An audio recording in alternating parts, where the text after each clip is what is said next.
It's 4 o'clock and I've done one bank. Hell of a job. Christ, exhausting. Everything was tight and seized.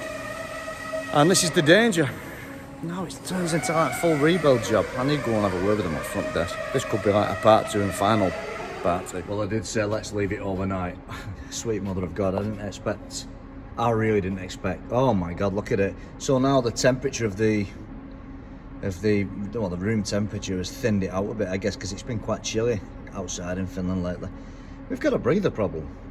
I'm really seriously now tempted to stop this job and work out why the hell we've got so much. That's too much oil. That's definitely what's going wrong with it. Look at the state of it. Valve stem seals, even if they're old and knackered, I don't think they would leak as much as it is doing. It's sucking oil in. This engine is sucking oil in and burning it. That's the issue, not the stem seals. I don't think they're leaking as bad as we think. That's horrendous, look at it. So that's been left overnight.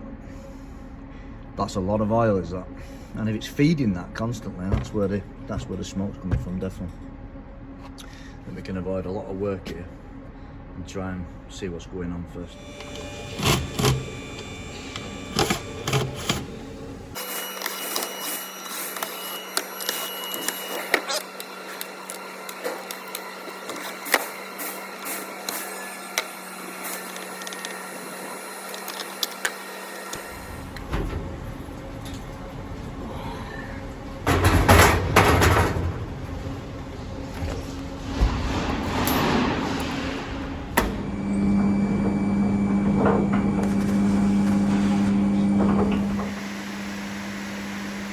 Well, as you can see, there's just a huge amount of oil in there. It's all basically emulsified now, but you get the idea. There must have been about 400 millilitres of oil in there.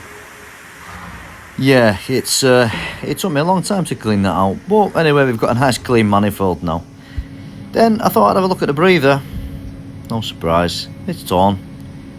One reason why it's probably sucked the rings in. I guess the other bank will be the same too. Not good.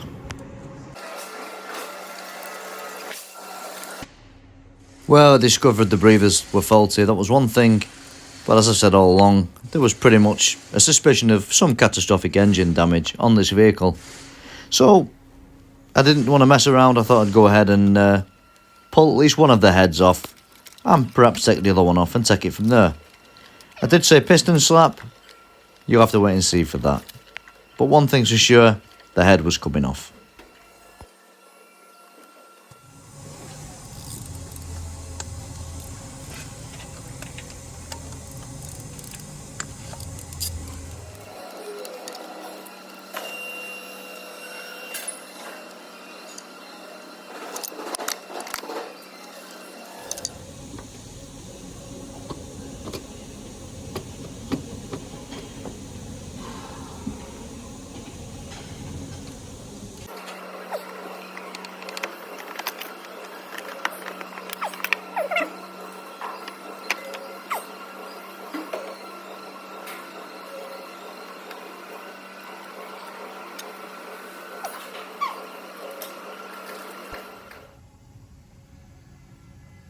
Well, in my opinion, for a 20-year-old engine, it's not bad.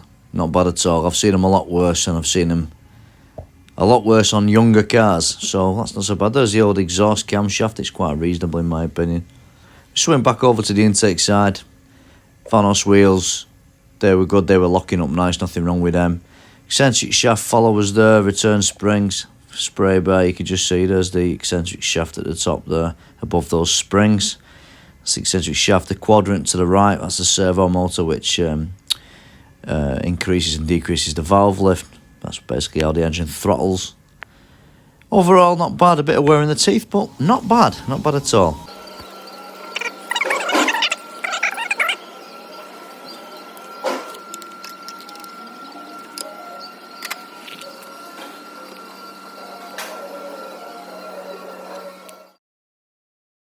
I'm getting pretty close to pulling the head off now. Just need to undo the Vanos sprockets and obviously reduce the chain tension by undoing the tensioner.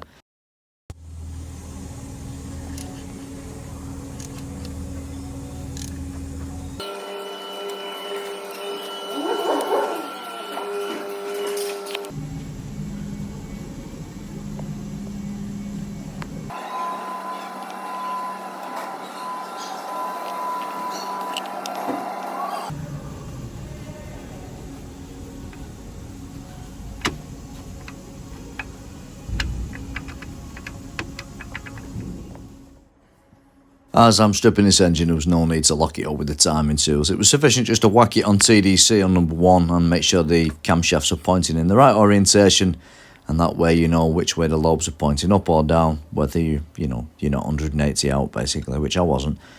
So you need to counter roll it with a good stout 24mm spanner, and don't use an air gun, it'll just spin around and blather the valves.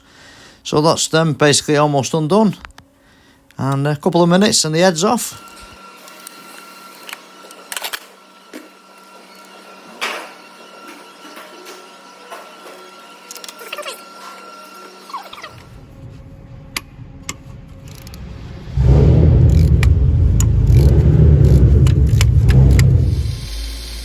First time I've seen head bolts come out with a 3/8 ratchet.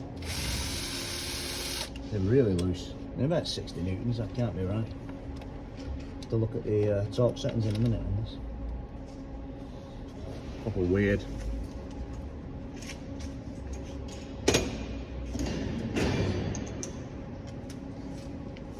It was proper more, tell me.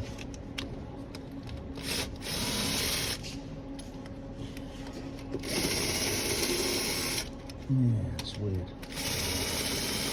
The loosest head bolts in history then.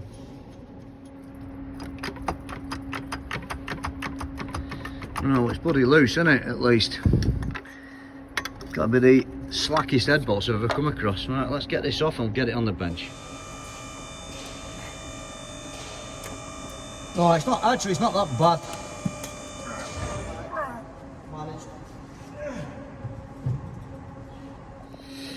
Well, I did warn that it would have piston slap, didn't I? And it's up. Those rings aren't doing anything. Look at the state of it. Yes, that's like, it's like basically B48, same. That's nothing you can do with that. Maybe put a set of piston rings in, that's it, but you need to check the bores. That's knackered, that. Now the others aren't at TDC, but they're not as bad. Because that's a bit bad, but you need to get it at TDC really. You can't do that now with the chains like that, it'd be too difficult. So at this stage you need to look at bloody full engine rebuilds, and this is what I was worried about. That's alright. But that is not alright.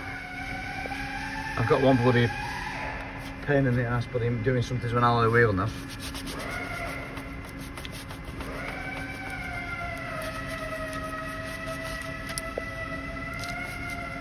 That's not good. It's buggered. It's actually, you can actually twist it, it's that bad.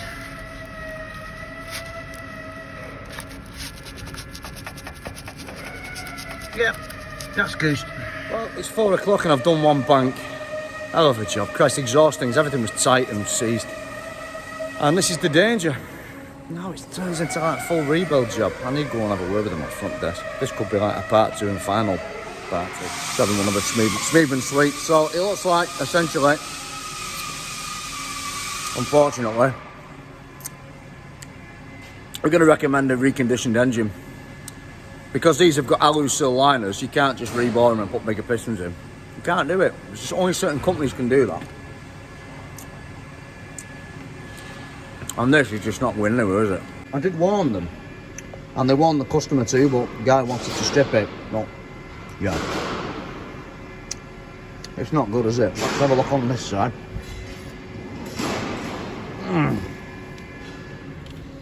Oil everywhere, look.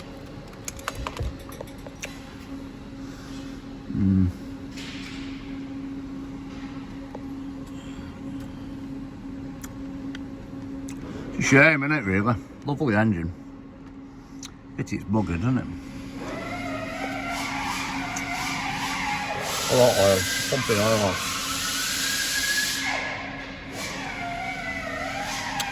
Exhaust that. Crazy. Right, let's clean it up.